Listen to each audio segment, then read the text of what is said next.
तो principle of inheritance and variations कर रहे थे हम लोग, उसमें नेक्स्ट सेट ऑफ क्वेश्चंस देखते हैं. In Down syndrome karyotyping has shown that the disorder is associated with trisomy of chromosome number 21 usually due to. अच्छा, इन लोगों ने सब डेफिनेशन दी थी, क्यों होता है ये वो पूछा है. Non disjunction during egg formation, non disjunction during sperm formation, non disjunction during egg cell and sperm cell formation, addition of extra chromosome during mitosis of zygote. किसकी वजह से इन चारों में से होता है? देखो, दोनों की वजह से हो सकता है. या तो देखो, क्योंकि ये ऑटोसोमल है, तो या तो ये इसमें हो जाएगा, तो दोनों के केस में आ जाएगा, या मेल में या फीमेल में. तो non disjunction during formation of X cell and sperm cells दोनों के केस में अगर होगा तो हो सकता है कि वो डाउन सिंड्रोम का केस हो. ओके, क्योंकि दोनों ही करेक्ट है, तो दोनों करेक्ट वाला तो ऑप्शन सी ही दिख रहा है मुझे, क्योंकि उसमें दोनों ही एक्स सेल और स्पर्म सेल दोनों ही दिख रहे हैं. Mental retardation in a man associated with a sex chromosomal abnormality is usually due to. Mental retardation और मैन, तो आप टर्नर ये सब तो हटा ही दो. तो इंक्रीज इन एक्स कॉम्प्लीमेंट, अगर एक्स कॉम्प्लीमेंट इंक्रीज होगा एक मैन में, तो वो क्या एक्स एक्स वाई देखते हैं. Moderate increase in Y chrome, moderate increase क्या होता है? Large increase in Y complement, reduction in X complement. तो इसमें सबसे बेस्ट देखो, मॉडरेट इंक्रीज, रिडक्शन और लार्ज देखो, लार्ज इंक्रीज ऐसा कुछ होता नहीं है, आएगा तो पूरा एक्स क्रोमोसोम आएगा, उसका आधा पार्ट तो नहीं आने वाला. तो मॉडरेट इंक्रीज, लार्ज इंक्रीज ऐसा कुछ नहीं होने वाला. अगर उसका एक्स कॉम्प्लीमेंट इंक्रीज हो जाएगा तो because it would be a case of Klinefelter, because it's a man. Klinefelter है तो 47 क्रोमोसोम्स आ गए हमारे पास. क्लाइनफेल्टर होने के बाद ये स्टेराइल होता है और मेंटल रिटार्डेशन भी पाया जाता है. तो इस केस में हो सकता है 2022 का फर्स्ट ऑप्शन हो. Okay, the formation of multivalents at meiosis in a diploid organism is due to. Multivalents, हमें बाइवैलेंट्स पता है, बाइवैलेंट्स मिलते हैं इन मियोसिस, वीसी बाइवैलेंट्स. अगर मल्टीवैलेंट्स मतलब बाइवैलेंट्स में ही और बहुत सारे आ गए, मतलब ट्राई टेट्रावैलेंट्स ऐसे आ गए, तो वो क्यों होता है? ऐसे चीज़ें क्यों देखने मिलती है? Due to reciprocal translocation, but ये हमारे सिलेबस में नहीं है, तो you can neglect this question. Okay, albinism is due to the autosomal recessive mutation. The first child of couple with a normal skin pigmentation was a albino. The first child of a couple with normal skin pigmentation. अच्छा, मतलब दोनों couple normal pigmentation के हैं और उनका first child हो गया albino. What is the probability of the second child with albino? क्योंकि देखो, मेल ये ऑटोसोमल है, तो हम लोग एक्स एक्स नहीं ए से डिफाइन करेंगे, क्योंकि फर्स्ट चाइल्ड दोनों में दोनों अनअफेक्टेड है, क्योंकि ये रेसेसिव कंडीशन है, हमें पता है, इन लोगों ने दिया ये रेसेसिव कंडीशन है, तो स्मॉल ए वाला ही अफेक्टेड होगा और वो अल्बाइनो हो जाएगा, मतलब अल्बिनिज्म दिखाएगा उसमें, मतलब पूरा वाइट. ओके, क्योंकि देखो, इन लोगों ने मतलब first child of a couple with normal skin pigmentation, normal skin pigmentation of the couple, मतलब उन दोनों ही हेट्रोजाइगस है. दोनों हेट्रोजाइगस होने के कारण क्या होगा, इन दोनों में कोई भी मतलब नॉर्मल पिगमेंटेशन दिखेगा, क्योंकि दोनों का अगर ए आ गया, प्रोबेबिलिटी कोई भी प्रोबेबिलिटी से ए आ गया, तो वो अल्बाइनो हो जाएगा. तो ये ए आने की प्रोबेबिलिटी कितनी है देखते हैं, और जितना फर्स्ट चाइल्ड में प्रोबेबिलिटी रहेगा उतना सेकंड चाइल्ड में प्रोबेबिलिटी उतना ही रहेगा. तो इसमें गैमेट्स कितने बनेंगे? ऐसे इतने बनेंगे, 4 गैमेट्स दोनों के. तो इसका आ जाएगा, अगर इन दोनों को क्रॉस करेंगे, फिर इसको क्रॉस करेंगे ए, इसको क्रॉस करेंगे ए, और इसको क्रॉस करेंगे ए. तो what is the probability of getting an albino? It is a 25% probability, क्योंकि 4 में से एक हो रहा है, तो 25% प्रोबेबिलिटी होगा. Okay, a person with a sex chromosome XXY suffers from Klinefelter syndrome. अभी हम लोगों ने उसके बारे में बात किया. ओके, नेक्स्ट क्वेश्चन क्या बोला है? The most striking example of point mutation is found in the disease of. Point mutation आ गया तो आप सिकल सेल एनीमिया बोल दो, और कुछ आपको सोचने की जरूरत है नहीं. Okay, a woman with albinic father marries an albinic man. The proportion of their progeny is. तो कभी हमें पता चल गया कि albino is an autosomal recessive condition. Autosomal recessive condition है ये. तो XXXY लिखने की कोई जरूरत नहीं, ए से डिनोट करोगे. इसमें आप स्मॉल ए विल डिनोट, क्योंकि रेसेसिव है तो मैं स्मॉल ए को डिजीज मानूंगा. तो क्या बोला है इन लोग ने? वुमेन विद एल्बिनिक फादर मतलब वो स्मॉल ए रहेगा. अगर स्मॉल ए होगा तो उसमें से एक कैरेक्टर तो फीमेल के पास आया रहेगा. अगर कुछ नहीं बोला तो हम लोग मानेंगे नॉर्मल, उसकी मदर नॉर्मल है, जो हमारी मदर बनेगी यहाँ पे फॉर आर क्रॉस. ओके, उसका फादर अगर अल्बाइनो है तो उसके पास एक कैरेक्टर तो फादर का आएगा ही, और समझो मदर के बारे में कुछ नहीं था तो शी इज़ नॉर्मल. ये हो गई हमारी फीमेल फॉर द क्रॉस, तो इसका जीनोटाइप ये हो गया। नॉर्मल मैन बोला है क्या, नहीं, अल्बिनिक मैन, तो ए हो जाएगा। तो what percent of progeny the progeny of her is, अच्छा कितना अल्बाइनो कितना इज रेशियो में पूछ लिया। तो इसमें से 2 गैमेट बनेंगे, इसमें से एक ही गैमेट बनेगा, तो it should be A and A, तो 1:1 रेशियो बनेगा, उसमें से भी एक अल्बिनिक एक नॉर्मल। तो 1:1 रेशियो और अल्बिनिक ये वाला कहाँ मिल रहा है आपको, डी ऑप्शन में मिल रहा है, मतलब 1 नॉर्मल 1 अल्बिनिक, अगर ऐसा देखा जाए तो 1:1 रेशियो आएगा। Okay, gene located on Y chromosomes are muted gene, autosomal gene, sex link. देखो वाई क्रोमोसोम है तो ऑटोसोमल जीन तो होगा नहीं, सेक्स लिंक्ड जीन्स नहीं है, और उनके लिए अलग थोड़ा नाम है, उनको हॉलैंड्रिक जीन बोलते हैं क्योंकि ये खाली मेल्स में पाए जाएंगे, इसलिए क्योंकि मेल्स टू मेल होगा Y chromosome transfer obviously. Okay, male to male ही ट्रांसफर होगा, फादर के पास कोई डिजीज है, समझो वाई में कुछ म्यूटेशन हुआ तो वो अपने बेटे के पास आएगा, उसके बेटे से ग्रैंडसन के पास, तो मेल टू मेल उसको हॉलैंड्रिक जीन बोलते हैं, उसको हॉलैंड्रिक इनहेरिटेंस भी बोलते हैं। होलैंड्रिक क्यों बोलते हैं ऐसा, देखो एंड्रिक, एंड्रिक आपको जैसे टर्म रेफर हो रहा है, एंड्रोजन, एंड्रोजन एंड्रिक, तो मेल कैरेक्टर्स में सिर्फ मेल्स में पाया जाएगा, मतलब समझो फादर के वाई क्रोमोसोम में म्यूटेशन हो गया तो वो कैरेक्टर सिर्फ और सिर्फ होलो, मतलब होल, ये होल के साथ आप ये याद रखो, होल एंड्रिक मतलब होल मेल, आपका जो चेन है इनहेरिटेंस का, होल मेल इनहेरिटेंस सिर्फ और सिर्फ मेल में पाया जाएगा और किस में नहीं पाया जाएगा, और ऐसा होल गायनिक भी होता है। ओके, तो मतलब सिर्फ फीमेल्स में पास होगा, वो भी रहता है, ठीक है, वो छोड़ो।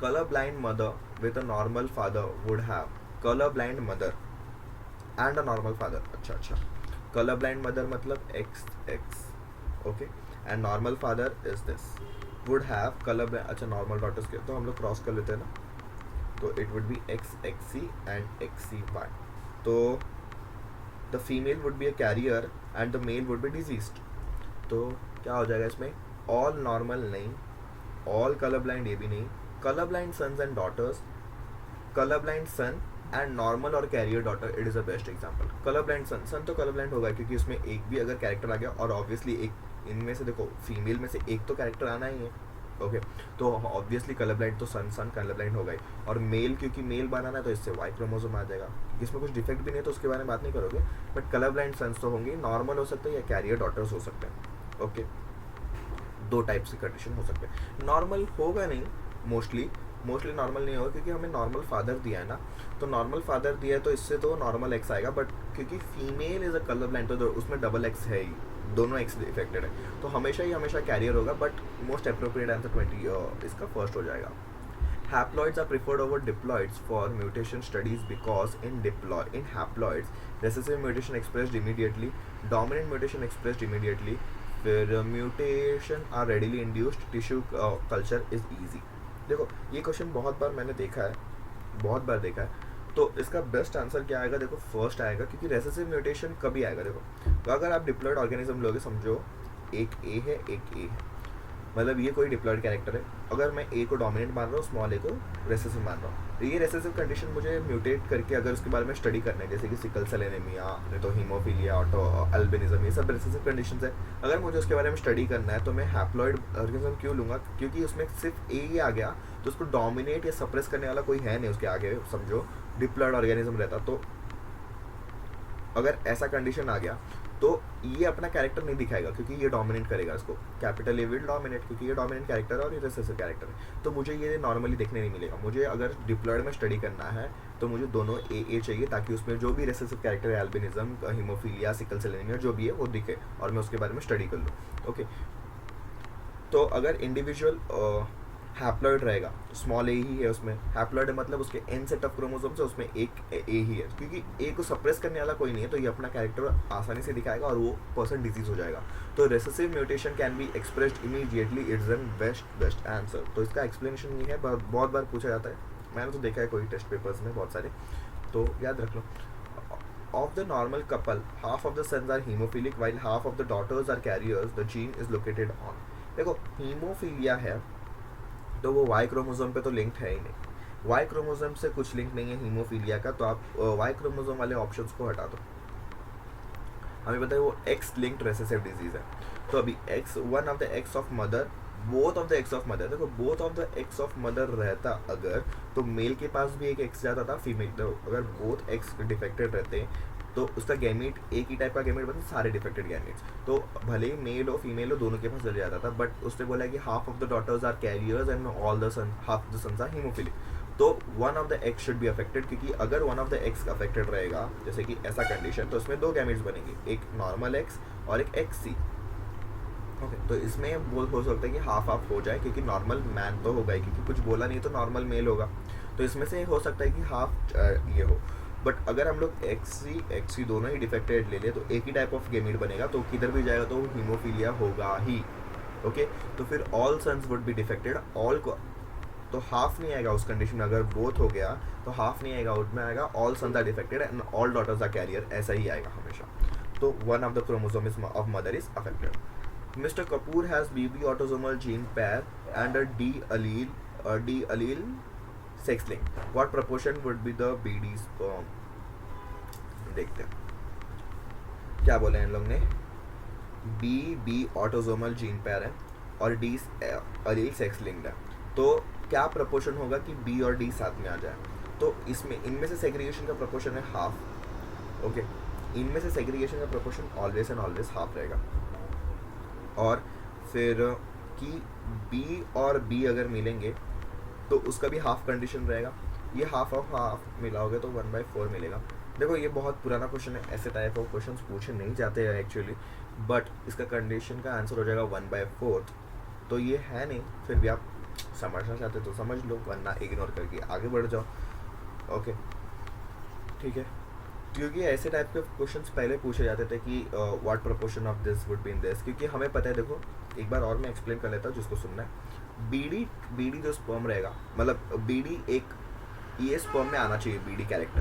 तो ऑटोजोमल जीन क्या क्या है हमारे पास, बी और बी, तो ऐसे दो टाइप ऑफ ऑटोजोमल है, एक कैपिटल बी एक स्मॉल बी, और सेक्स लिंक हमारे पास डी है। तो what proportion of the sperm would have this B and small D in its genetic constitution.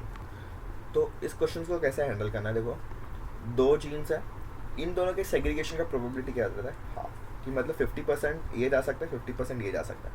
अभी उस 50% तो जाएगा, ये 50% आएगा, अभी उस 50% के साथ ये आने की केसेस 50% है, ये आने का मतलब ये इसके साथ आ सकता है, ये मतलब ये 50% इसके साथ जा सकता है या इसके साथ जा सकता है, तो इसका भी प्रोबेबिलिटी हाफ है, तो इसका ऐसा करके 1/4 आता है। तो यही लॉजिक है, और मुझे कोई लॉजिक पता नहीं, अगर आपको पता है तो मुझे बता दो, क्योंकि ये लॉजिक ही मुझे पता है इसके बारे में। Okay, of both normal parents the chance of male child becoming colour blind are no. ऐसा कैसे, दोनों नॉर्मल पेरेंट है, मतलब विजन नॉर्मल है, नॉर्मल विजन है, तो मेल चाइल्ड कलर ब्लाइंड क्यों नहीं हो सकता। Possible only when all four grandparents have a normal vision, possible only when father's mother has colorblind, possible only when mother's father was colorblind।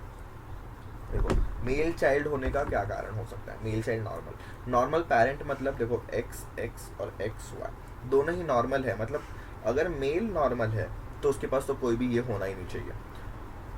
Okay, और हमें कैसा चाहिए, कलर ब्लाइंड सन चाहिए, तो colour blind chance of male child ना, तो colour blind सन चाहिए, तो सन बनाने के लिए हमें तो वाई चाहिए, तो उससे तो ये आएगा।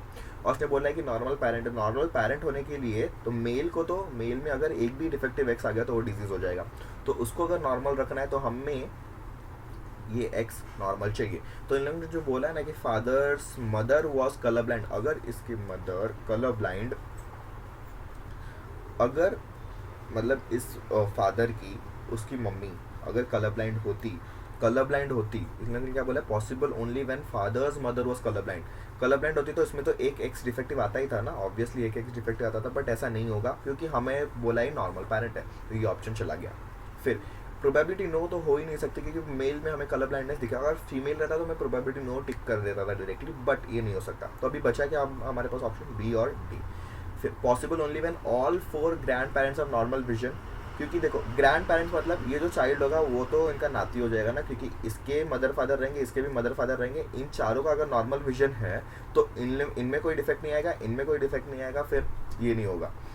मुझे बहुत मोस्ट अप्रोप्रिएट लग रहा है डी। कैसे, क्योंकि अगर मदर कि मदर का जीनोटाइप अभी हमने डिसाइड नहीं किया, हमें फादर का जीनोटाइप पता चल गया कि father will be and must be, क्योंकि हमें बोला है कि नॉर्मल विजन है फादर का, तो विजन नॉर्मल होने का कारण ये है कि वो डिफेक्टेड है ही नहीं, उसमें एक्स लिंक डिफेक्टिव है ही नहीं।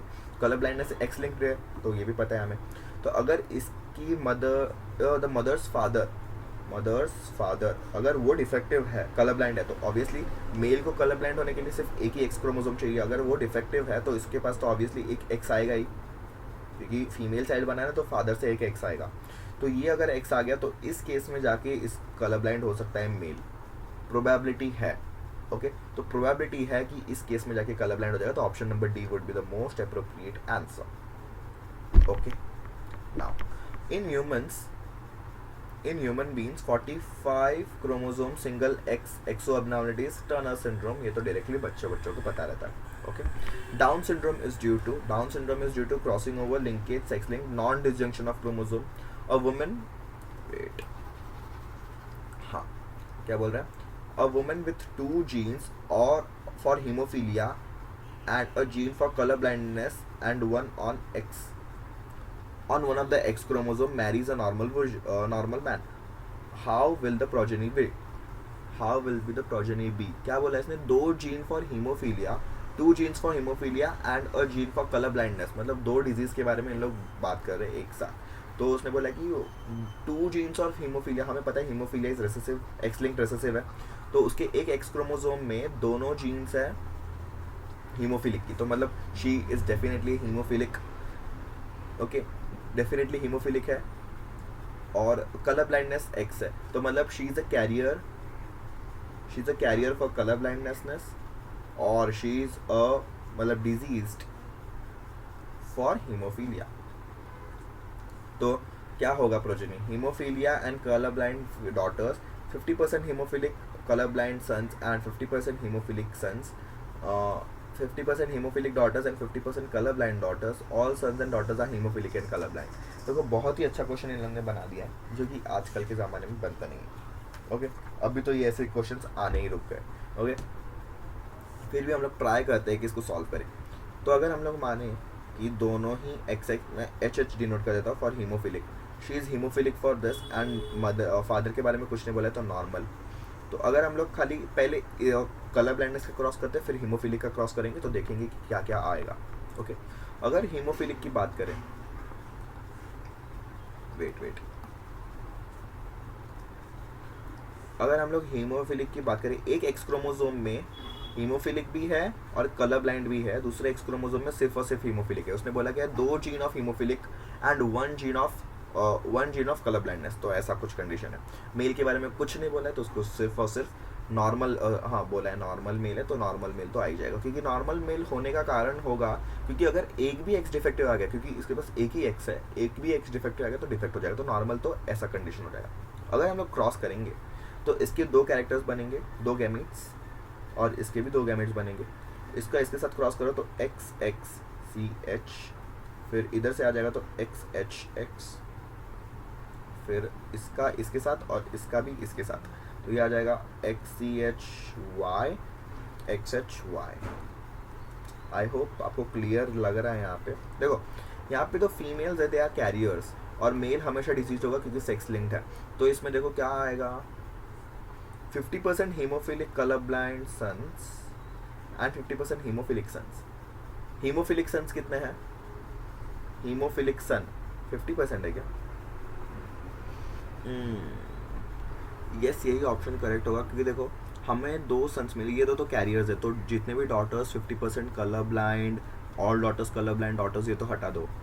ओके, अगर आपको ये स्टेटमेंट समझ में नहीं आ रहा, ऑप्शन नंबर बी आएगा इसका। तो कैसे, देखो इसने क्या बोला, 50% haemophilic and colour blind. Yes, देखो इस मेल में कलर ब्लाइंड का भी आया है और हीमोफिलिक, तो this male is a colour blind as well as haemophilic, और 50% सिर्फ और सिर्फ हीमोफिलिक है, ये भी करेक्ट है। तो दोनों स्टेटमेंट यहाँ पे दिख रहे हैं, क्योंकि अगर 2 सन होंगे उसमें प्रोबेबिलिटी रहेगा कि 2 में से एक के पास दोनों कलर ब्लाइंड और हीमोफिलिक के दोनों जीन्स आएंगे, और दूसरे के पास सिर्फ और सिर्फ हीमोफिलिक का जीन आएगा।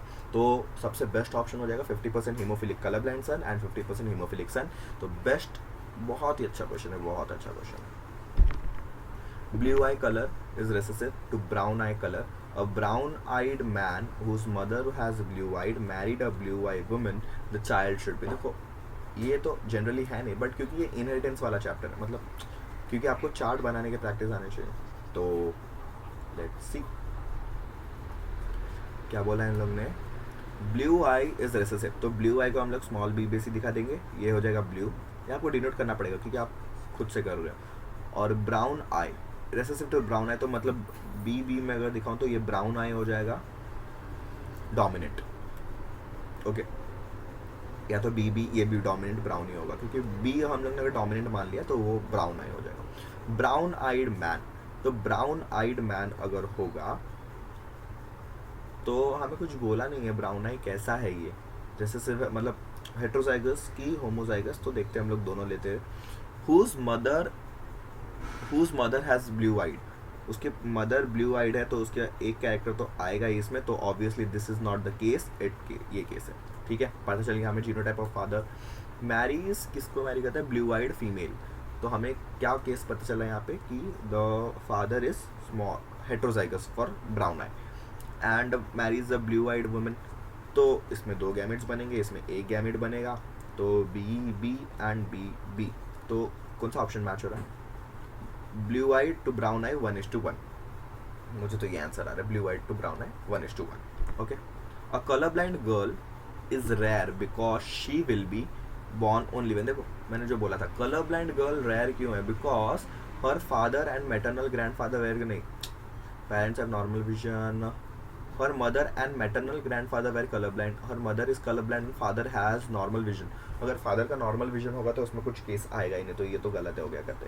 Okay, mother and maternal grandfather, देखो मदर और मैटरनल ग्रैंडफादर अगर होगा तो उसमें कलर ब्लाइंड आने के चांसेस नहीं होगी, क्योंकि अगर नॉर्मल मेल हो गया तो. Okay, parents have normal vision but grandparents are colour blind, grandparents अगर कलर ब्लाइंड हो गए तो उसमें भी रेयर चांसेस है, तो इसका बेस्ट आंसर क्या हो जाएगा, her father and maternal grandfather are. Maternal grandfather, देखो अगर मैटरनल ग्रैंडफादर के पास रहेगा जैसे कि एक्स वाई, तो उसके मम्मी के पास भी आ गया रहेगा एक एक्स, और फादर कलर ब्लाइंड रहेगा, तो इन दोनों केसेस पे कंडीशन में चांसेस है कि आपके पास कलर ब्लाइंड डॉटर आए.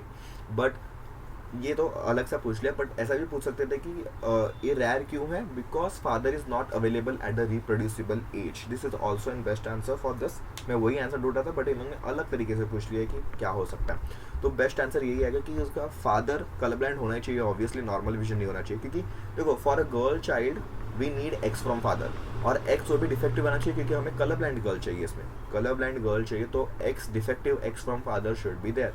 तो यहाँ पे फर्स्ट ऑप्शन क्यों कट हो गया, क्योंकि इसमें मैटरनल ग्रैंडफादर और मदर है, तो फादर के बारे में नहीं दिया है कुछ भी, तो नॉर्मल फादर है तो उसमें नहीं चलेगा. नॉर्मल विजन फादर बोल दिया है, तो नॉर्मल विजन तभी हो सकता है तभी फादर के पास मतलब नॉर्मल एक्स हो, क्योंकि अगर फादर के पास एक ही एक्स है, देखो फादर के पास एक ही एक्स है, वही आने वाला है, अगर वो नॉर्मल है तो the girl would be also carrier not a diseased one.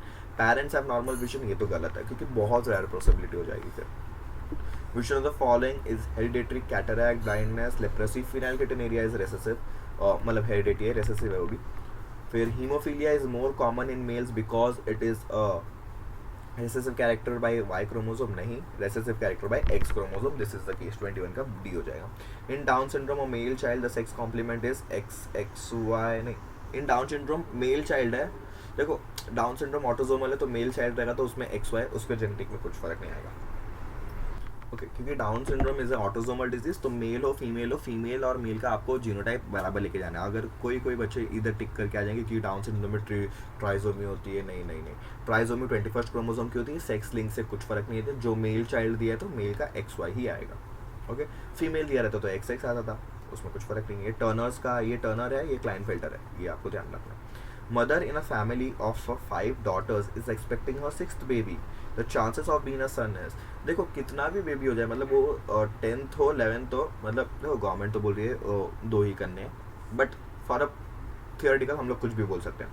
तो अगर उसको 6th बेबी होने वाला है तो देयर इज ऑलवेज 50% प्रोबेबिलिटी कि फीमेल हो, 50% मेल हो, ऐसा कभी प्रोबेबिलिटी चाहिए चेंज होगा ही नहीं. तो हमेशा for male and female it is a probability of 50% यदि 1/2, तो 50% का C ही आएगा हमेशा, कभी ये प्रोबेबिलिटी चेंज नहीं होगी, हमेशा याद रखना. Mutation use in agriculture and are commonly induced mutation, क्योंकि म्यूटेशन हम लोग इंड्यूस करके, जैसे कि हम बायोटेक्नोलॉजी में पढ़ोगे भी, हम लोग इंड्यूस करेंगे म्यूटेशन वाया आपका ये पॉइंट म्यूटेशन करेंगे, नहीं तो क्रॉस करके म्यूटेशन लाएंगे, फिर नहीं तो हम लोग जैसे कि येलो मोज़ेक वायरस में mutation due to gamma rays से आया था, ये सब आप पढ़ोगे या बायोटेक्नोलॉजी में है। तो इंड्यूस्ड म्यूटेशन होता है, स्पॉन्टेनियस नहीं है, मतलब स्पॉन्टेनियस मतलब अचानक ऐसे नहीं आ जाता है। लीथल म्यूटेशन रहेगा तो हमारे कुछ काम का नहीं, क्योंकि वो पेरेंट बचेगा ही नहीं, मतलब वो जो ट्रेट है वो बचेगा ही नहीं पेरेंट। लीथल म्यूटेशन क्या होता है? लीथल म्यूटेशन वो होता है जो एक्सप्रेस होने पे वो कैरेक्टर मर जाए। समझो अगर मैं मानूँ A is a lethal mutation, मतलब अगर वो कैरेक्टर में ए आ गया तो वो बचेगा ही नहीं, प्रोजेनी अपने आप मर जाएगा, मतलब थोड़ी देर बाद मर जाएगा। तो इट्स कॉल्ड लीथल म्यूटेशन, मतलब ऐसा म्यूटेशन होने के कारण ऐसा म्यूटेशन जिसके कारण जो प्रोजेनी है वो डेथ हो जाए उसका, तो लीथल म्यूटेशन। ओके, पॉइजनस ऐसा बोल सकते हैं, तो वो लीथल म्यूटेशन तो वो काम का नहीं है। हमारे एग्रीकल्चर में इंड्यूस्ड म्यूटेशन ही होता है मोस्ट जनरली। तो यहाँ पे फाइनली जेनेटिक्स बहुत बड़े चैप्टर का ख़त्म हो गया है, सारे के सारे क्वेश्चंस। ओके।